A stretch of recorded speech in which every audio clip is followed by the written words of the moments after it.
মধ্যে অন্যতমই হলো নতুন বইয়ের ঘ্রাণ। বই পেয়ে আমি অনেক খুশি।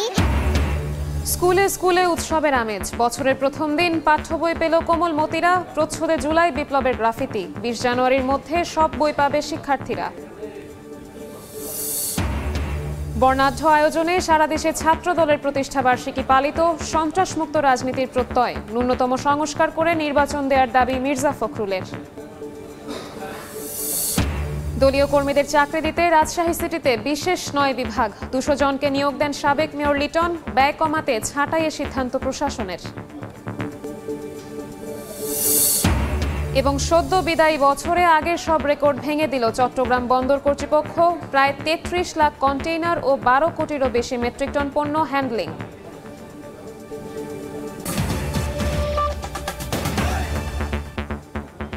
বাংলা সময়ের সঙ্গে আছি আমি শবনব নিবিড়। রাজধানীর বাইরেও জেলায় জেলায় নতুন বই পেয়ে উচ্ছ্বসিত শিক্ষার্থীরা। প্রাথমিক ও মাধ্যমিক ছাড়াও পার্বত্য 3 জেলার শিক্ষার্থীদের দেওয়া হয়েছে মাতৃভাষার বই। তবে সব শ্রেণীর বই না পাওয়ায় আক্ষেপ অভিভাবকদের। পৌষের কনকনে শীত উপেক্ষা করে নতুন বই নিতে স্কুলে স্কুলে কোমলমতিদের ভিড়। জেলা শহর থেকে শুরু করে প্রত্যন্ত গ্রাম সবখানেই একই দৃশ্য। নতুন বছর শুরু হলেও অনেক জেলায় এখনো পৌঁছেনি পুরো সিলেবাস কিংবা মাধ্যমিকের বই। ময়মনসিংহে বইয়ের চাহিদা ছিল 34 লাখ। তবে প্রথম দিনে 3টি শ্রেণীর মিলেছে 13.5 লাখ। এতে নতুন বই পাওয়া নিয়ে শঙ্কা প্রকাশ করেন অভিভাবকরা। নতুন বছরে বই পেয়ে আমার অনেক ভালো লাগতেছে। 10ম শ্রেণীতে প্রথম নতুন বই পেলাম। আমাদের 3টা বই দেওয়া হয়েছে। আজ আমরা বই পেয়ে এদিকে আমার খুব খারাপ লাগতেছে। বছরের 1 তারিখে একটা বাচ্চারা বই পাবে, এটার একটা যে তাদের আনন্দ, সেটা তো আজকে ম্লান হয়ে গেল। কর্তৃপক্ষ যদি খুব দ্রুতই বইটা দিত তাহলে আমাদের জন্য অনেক ভালো হতো। যদিও আগামী 2 দিনের মধ্যে প্রাথমিকের বাকি শ্রেণীর এবং মাধ্যমিকের সব বই শিক্ষার্থীদের হাতে তুলে দেওয়া হবে বলে আশা প্রশাসনের। ক্লাস 4-এর এবং 5-এর আমরা বই পেয়েছি, আর বাকি বইগুলো অতি তাড়াতাড়ি আমাদের কাছে চলে আসবে। আশা করছি আগামী 20 তারিখের মধ্যেই আমরা আমাদের সমস্ত বই আমরা শিক্ষার্থীদের হাতে তুলে দিতে পারবো। পার্বত্য 3 জেলার রাঙ্গামাটি, খাগড়াছড়ি ও বান্দরবানের ক্ষুদ্র নৃগোষ্ঠীর শিক্ষার্থীরাও পাঠ্য বইয়ের পাশাপাশি হাতে পেয়েছে নিজেদের মাতৃভাষার বই। তবে সেখানেও রয়েছে সংকট। আমার নতুন বই পেয়ে খুব ভালো লাগতেছে। বই পেয়ে আমি অনেক খুশি। এবার বগুড়ার 1060টি, ময়মনসিংহে 4719টি এবং নাটোরে 1345টি সহ দেশের সব সরকারি প্রাথমিক বিদ্যালয়ে বই বিতরণ করা হয়। ফাহরিয়া ফারজানা, সময় সংবাদ। রাজধানীতে ছাত্রদলের প্রতিষ্ঠাবার্ষিকীর অনুষ্ঠানে ভার্চুয়ালি বক্তব্য রাখছেন বিএনপির ভারপ্রাপ্ত চেয়ারম্যান তারেক রহমান। সরাসরি চলে যাচ্ছি সেখানে। প্রধান লক্ষ্য হতে হবে লেখাপড়া, লেখাপড়া এবং লেখাপড়া।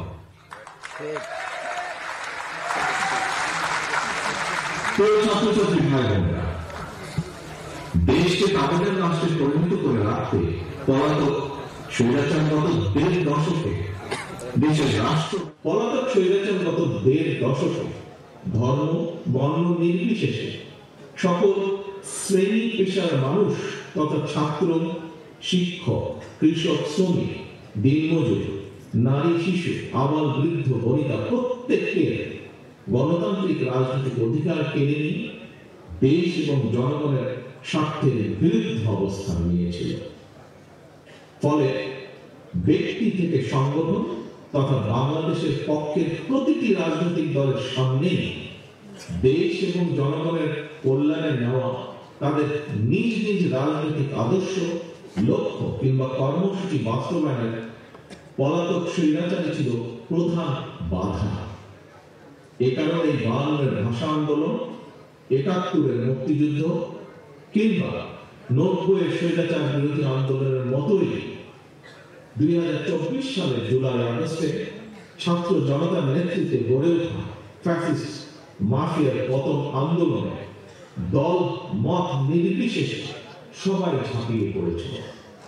ছাত্র জনতার রক্ত থেকে আন্দোলনে মাফিয়া স্বৈরাচার দেশ ছেড়ে পালিয়ে যেতে বাধ্য হয়েছে। অবশেষে মাফিয়া প্রধানের পালিয়ে যাবার পর প্রতিটি রাজনৈতিক দলের সামনে এবার জনগণের কাঙ্ক্ষিত একটি বৈষম্যহীন গণতান্ত্রিক মানবিক দেশ গড়ার পালা। এই লক্ষ্য বাস্তবায়নের উদ্দেশ্যে রাজনৈতিক দলগুলো এখন জনগণের সামনে যার যার দলীয় আদর্শ কর্মসূচি উপস্থাপন করবে, জনগণের সমর্থন আদায়ের চেষ্টা করবে। এটি গণতান্ত্রিক রীতি, গণতান্ত্রিক বিশ্বের স্বাভাবিক ও স্বতঃসিদ্ধ নিয়ম।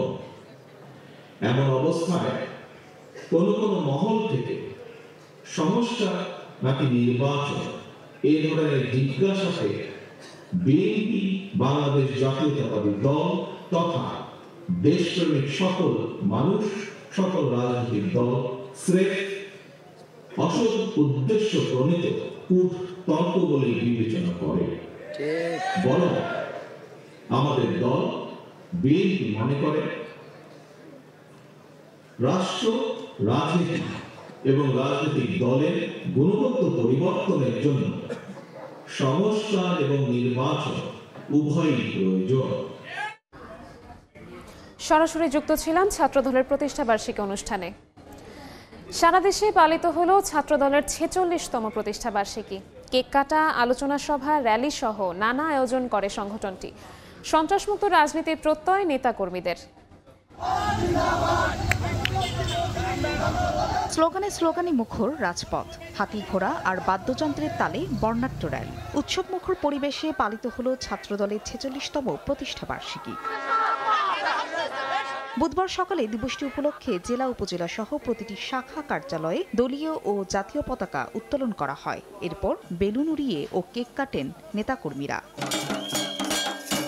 বিএনপির প্রতিষ্ঠাতা জিয়াউর রহমান ও চেয়ারপারসন বেগম খালেদা জিয়ার সাজে অংশ নেয় শিশুরা। এছাড়াও গ্রাম বাংলার আবহমান চিত্র ফুটিয়ে তুলতে কৃষক ও জেলে সাজেন ছাত্রদলের নেতাকর্মীরা। আয়োজন করা হয় আলোচনা সভারও। এতে দলের প্রতিষ্ঠাতা প্রয়াত রাষ্ট্রপতি জিয়াউর রহমানের জীবনকর্ম ও বর্ণাঢ্য রাজনীতি তুলে ধরা হয়। স্বৈরাচার শেখ হাসিনা শিকলে বন্দী ছিল সারা বাংলাদেশ, আমরাও তাদের নির্যাতন নিপীড়নের মধ্যেই ছিলাম।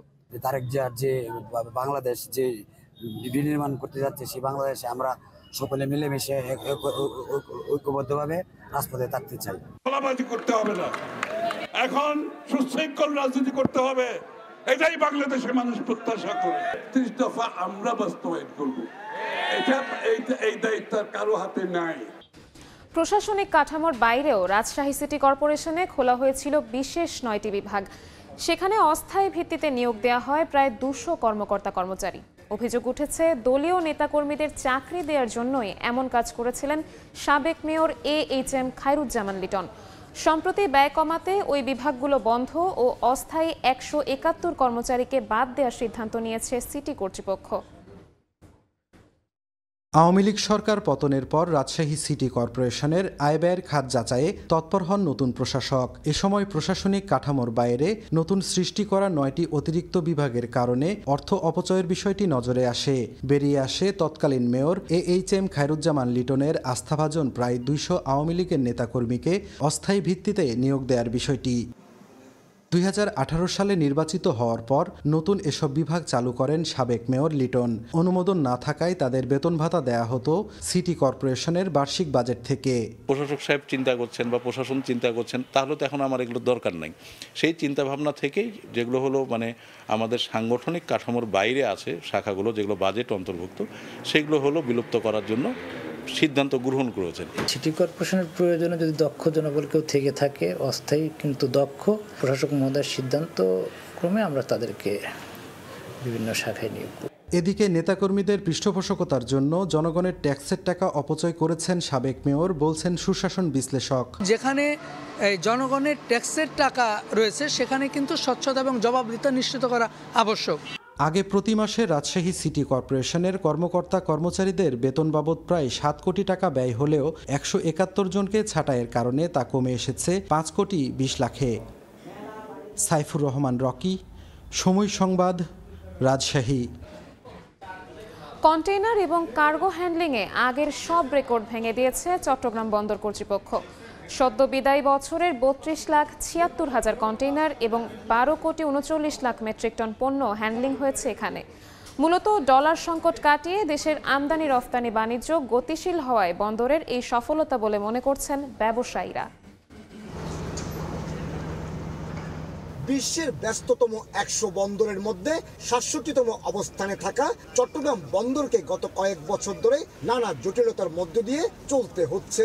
এর মধ্যে ডলার সংকটের মুখে বিলাসবহুল পণ্য আমদানিতে লাগাম টানায় ভাটা পড়েছিল বন্দরের কন্টেনার ও কার্গো হ্যান্ডেলিংয়ে।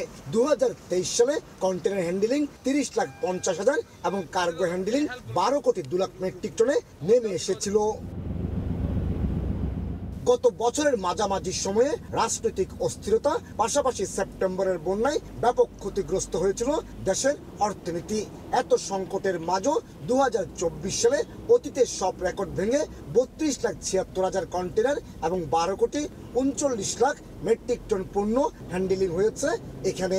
আমরা ইয়ার্ড ফ্যাসিলিটি বাড়িয়েছি, ইকুইপমেন্ট ফ্যাসিলিটি বাড়িয়েছি, আমাদের টোটাল ম্যানেজমেন্টে একটা ডিসিপ্লিন এসছে এবং বন্দরের কর্মকর্তা কর্মচারী শ্রমিক তারা সবাই 24/7 কাজ করেছে, আন্তরিকতার সাথে কাজ করেছে। সর্বোপরি দেশের এক্সপোর্ট ইম্পোর্ট বৃদ্ধি পেয়েছে, জাহাজের ওয়েটিং টাইমটা এটা উল্লেখযোগ্য হারে কমে এসছে। রেকর্ডের অংশীদার কর্মরত কর্মকর্তা এবং কর্মচারীদের সঙ্গে কথা বলতে সকালে জেটিতে আসেন বন্দর chairman rear admiral SM Moniruzzaman. এই সময় তিনি বন্দরের এগিয়ে যাওয়ার নানা তথ্য উপাত্ত তুলে ধরেন। সরাসরি জাহাজ কিন্তু আমাদের বাড়তে চলে আসছে, এটা বন্দরের ইতিহাসে কখনোই ঘটে না। গেটে আপনারা দেখছেন যে আমরা কিন্তু আগে ট্রাক ঢুকতো, ম্যানুয়ালি গেট পাস দেওয়া হতো, টিকেটিং করা হতো, পেমেন্ট করা হতো। এটা আমরা এখন ইলেকট্রনিক করে ফেলেছি। পোর্টের ভিতরে অনেক স্পেস বের করেছি। এই স্পেস বের করার ফলে হয়েছে হ্যান্ডলিং আমাদের ফাস্ট হয়ে গেছে। আমরা যদি এটা মেনটেন করতে পারি তাহলে ভবিষ্যতে আমাদের ইনশাল্লাহ বিদেশি যে ইনভেস্টমেন্ট সেটা আমাদের অনেক ত্বরান্বিত হবে। গত 6 মাস আগেও চট্টগ্রাম বন্দরে পণ্য নিয়ে আসা বিদেশি জাহাজগুলোকে বার্থিং পেতে অন্তত 6 দিন বহির্নোঙরে অবস্থান করতে হতো। এখন পরিস্থিতি পাল্টে গেছে। একদিনেরও কম সময়ে বিদেশি জাহাজগুলো বার্থিং পাচ্ছে বন্দরের জেটিতে। বেড়েছে আমদানি রপ্তানি বাণিজ্য। চট্টগ্রাম বন্দর থেকে কমল দে, সময় সংবাদ। বছরের প্রথম দিনে হকারদের পুনর্বাসন করে দৃষ্টান্ত স্থাপন করল চট্টগ্রাম সিটি কর্পোরেশন। ভাসমান কয়েকশো সবজি বিক্রেতাকে প্রথমবার চকবাজার কাঁচা বাজারের দ্বিতীয় তলায় ব্যবসার সুযোগ করে দিলেন মেয়র। এতে যানজট কমার পাশাপাশি ভোগান্তি কমবে এলাকাবাসীর। ফুটপাত মুক্ত চট্টগ্রাম নগরীর চকবাজারের কাঁচা বাজার এলাকা এটি। একসময় রাস্তার দুপাশে সবজিসহ নানা ভাসমান দোকান বসিয়ে ব্যবসা করত হকাররা। এতে ঘন্টার পর ঘন্টা দীর্ঘ যানজটের কবলে পড়ে নাকাল হতে হতো শিক্ষার্থীসহ পথচারীদের। নগরবাসীর দুর্ভোগ কমাতে বছরের প্রথম দিনে কয়েকশো হকারকে পুনর্বাসন করেন city mayor doctor Shahadat Hossain. Chawkbazar কাঁচা বাজারের দ্বিতীয় তলায় ভাসমান সবজি বিক্রেতাদেরকে পুনর্বাসন করেন তিনি। তবে এজন্য হকারদের কোনো খরচ করতে হচ্ছে না। নগরবাসীর দুর্ভোগ কমাতে এই উদ্যোগ বলে জানান সিটি কর্পোরেশন। যারা আজকে এখানে বসেছে, আজকে বৃষ্টি হলেও তারা এখানে নিরাপদে থাকছে, বেশি রোদ হলেও তারা এখানে নিরাপদে আছে, ধুলিবালি থেকেও তারা নিরাপদে আছে এবং যারা ক্রেতা তারাও কিন্তু নিরাপদে এখানে এসে বাজারটা করতে পারছে। না হয় তারা যখন বাজার করতো রাস্তার মধ্যে যানজট লেগে থাকতো। সকাল থেকেই দ্বিতীয় তলায় বসেছেন হকাররা, চলছে বেচাকেনা। মেয়রের এমন মহৎ উদ্যোগকে সাধুবাদ জানান বিক্রেতা ও সাধারণ মানুষ। ফুটপাতে বসে যাবে না, কাঁচা বাজার আছে, কাঁচা বাজার আসার জন্য এখানে আমরা অনুরোধ করছি, আমরা চলে যাচ্ছি। রাস্তাঘাটে মানুষের যাতায়াতের সমস্যা ছিল, গাড়ি ঘোড়ার দাম তো ছিল।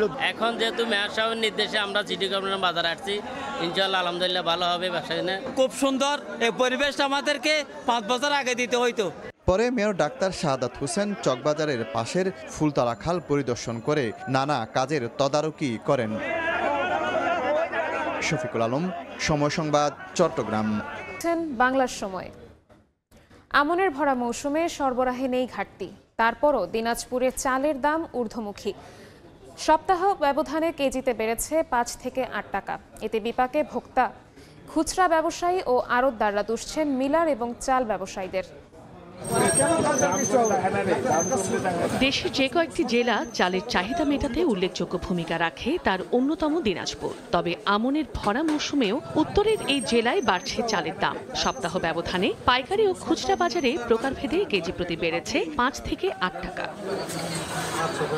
জেলার সবচেয়ে বড় পাইকারি মার্কেট বাহাদুর বাজারে বিয়ার ২৮ চাল প্রতি কেজি বিক্রি হচ্ছে ৭০ টাকায়, যা আগে ছিল ৫৭ টাকা। স্বর্ণ ৬০ টাকা, আগে ছিল ৫২ টাকা। গুটি স্বর্ণ ৪৮ টাকা থেকে বেড়ে হয়েছে ৫২ টাকা। মিনিকেট ৮০ টাকা, যা আগে ছিল ৭২ টাকা। ৮১ টাকার নাজিরশাইল দাম বেড়ে হয়েছে ৯০ টাকা এবং কাটারি ভোগ ১১০ ও জিরা কাটারি ১২০ থেকে ১৩০ টাকা। দাম বাড়ায় বিপাকে পড়েছেন নিম্ন আয়ের মানুষ। বস্তা ছিল ৩৩০০, সেই বস্তা ৪,০০০ টাকা দাম চাচ্ছে। তাহলে আমরা কিভাবে, গরিব মানুষ কিভাবে চলবো? আমি ৬০ টাকা কেজি আর চাউল কিনতে পারছি না। আমি ৫০ টাকা ৪৫ টাকা চাউল খুঁজি, আমি চাউল পাই না। চাউলের দাম নতুন বাজারে উঠছে, বাজারে তবু চাউলের দাম বৃদ্ধি পাচ্ছে দিন দিন। আমাদের জন্য কষ্ট হয়ে দাঁড়ায়। এদিকে দাম বাড়ার কারণ হিসেবে ধানের দাম বাড়াকে দায়ী করছেন মিল মালিক ও চাল ব্যবসায়ীরা। আর খুচরা ব্যবসায়ী ও আড়তদাররা বলছেন বড় মিল ও কর্পোরেট কোম্পানিগুলো চালের বাজারের নিয়ন্ত্রণ নিয়েছেন। আসে বলছে ধানের দাম কমলো, চাউল কেন কমলো না? আরে ভাই, আপনি তো খুঁজতেন 1 বছর আগের পুরাতনটা, ওটা দামটা কেমনে কমবে বলেন? প্রতিটা চালের দাম মনে করেন যে কেজিতে ৫ থেকে ১০ টাকা বাড়ে গেছে। কারণ হলো ধানের দামটা বাড়ে গেছে। জেলায় চলতি মৌসুমে ২,৭০,০০০ হেক্টর জমিতে আমন আবাদ হয়েছে এবং চালের উৎপাদন লক্ষ্যমাত্রা ৭,৫০,০০০ মেট্রিক টন। সংবাদ, দিনাজপুর। দেখছেন বাংলার সময়। নানা আয়োজনে ফরিদপুরে পালিত হল পল্লী কবি জসিমউদ্দিনের ১২২তম জন্মবার্ষিকী। সকালে শহরের অম্বিকাপুরে কবির সমাধিতে ফুল দিয়ে শ্রদ্ধা নিবেদন করে জেলা প্রশাসন ও জসিমউদ্দিন ফাউন্ডেশন। পরে সামাজিক, সাংস্কৃতিক ও শিক্ষা প্রতিষ্ঠানের পক্ষ থেকেও শ্রদ্ধা জানানো হয়। পরে কবির আত্মার মাগফিরাত কামনায় দোয়া ও মোনাজাত করা হয়। পরে কবির বাড়ির আঙিনায় তার জীবন ও কর্ম নিয়ে আলোচনা সভা অনুষ্ঠিত হয়। ১৯০৩ সালের ১ জানুয়ারি ফরিদপুর সদরের তাম্বুলখানা গ্রামে জন্ম পল্লী কবির। তার লেখায় উঠে এসেছে বাংলার মাটি ও মানুষের সহজ সরল জীবনযাত্রা। চট্টগ্রাম নগরের ফৌজদারহাটে আগামী ৪ জানুয়ারি থেকে জেলা প্রশাসন করতে যাচ্ছে মাসব্যাপী ফুল উৎসব। বঙ্গোপসাগরের উপকূলে উৎসবে থাকবে দুবাইয়ের মিরাকল গার্ডেনের আদলে ১৩৬ প্রজাতির লক্ষাধিক ফুলের চারা।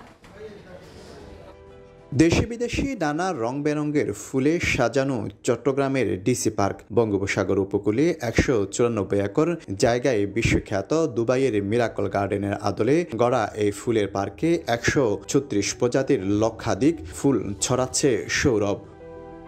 নগরীর বন্দর রিং রোডের ফৌজদারহাটে আগামী ৪ জানুয়ারি থেকে তৃতীয়বারের মতো জেলা প্রশাসনের আয়োজনে বসবে মাসব্যাপী বর্ণাঢ্য ফুল উৎসব। ফুলের বৈচিত্র্য ও সাজানোর নানা কৌশল দর্শনার্থীদের নজর কাড়ছে। বিশেষ করে সবার আকর্ষণ প্রজাপতি ও ময়ূরকে ঘিরে ডালিয়া, চন্দ্রমল্লিকা, শিউলি, হাসনাহেনা, বেলি, চেরি সহ দেশি বিদেশি ফুলের সুবাসে মৌ মৌ করছে চারপাশ। এত সুন্দর একটা ফুলের উৎসব হচ্ছে, ওই জিনিসটা আমরা দেখার জন্য আসছি। অনেক প্রকারের ফুল দেখতেছি যেগুলো আগে কখনো দেখা হয় নাই। এই নতুন নতুন এক্সপেরিয়েন্স হচ্ছে, এটা ভালো একটা উদ্যোগ নিয়েছে। এটি একসময় ছিল মাদকের সাম্রাজ্য। বখাটেদের উৎপাতের ভয়ে এ পথ এড়িয়ে চলত মানুষ। জেলা প্রশাসন জায়গাটি উদ্ধার করে গড়ে তোলে ডিসি পার্ক। ফুল উৎসবের আগে জায়গাটি পরিদর্শন করেন জেলা প্রশাসন। জানান নগরবাসীকে প্রশান্তি দিতে এই আয়োজন। মাসব্যাপী ফুল উৎসবে বিশেষ আকর্ষণ হচ্ছে ভাসমান ফুলবাগান, মাসব্যাপী সাংস্কৃতিক অনুষ্ঠান থাকবে, মাল্টিকালচার ফেস্টিভ্যাল থাকবে।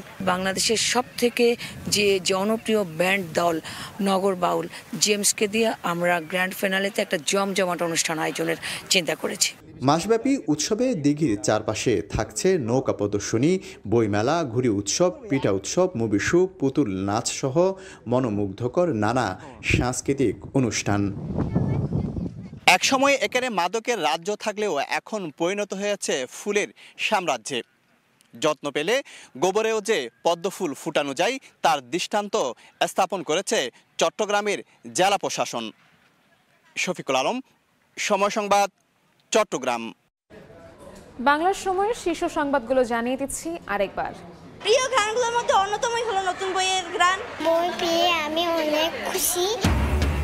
স্কুলে স্কুলে উৎসবের আমেজ। বছরের প্রথম দিন পাঠ্য বই পেল কোমলমতিরা। প্রচ্ছদে জুলাই বিপ্লবের গ্রাফিতি। 20 জানুয়ারির মধ্যে সব বই পাবে শিক্ষার্থীরা।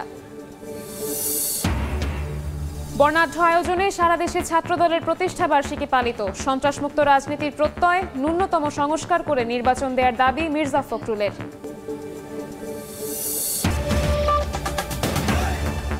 এই ছিল বাংলার সময়। সঙ্গে থাকুন সময়ের।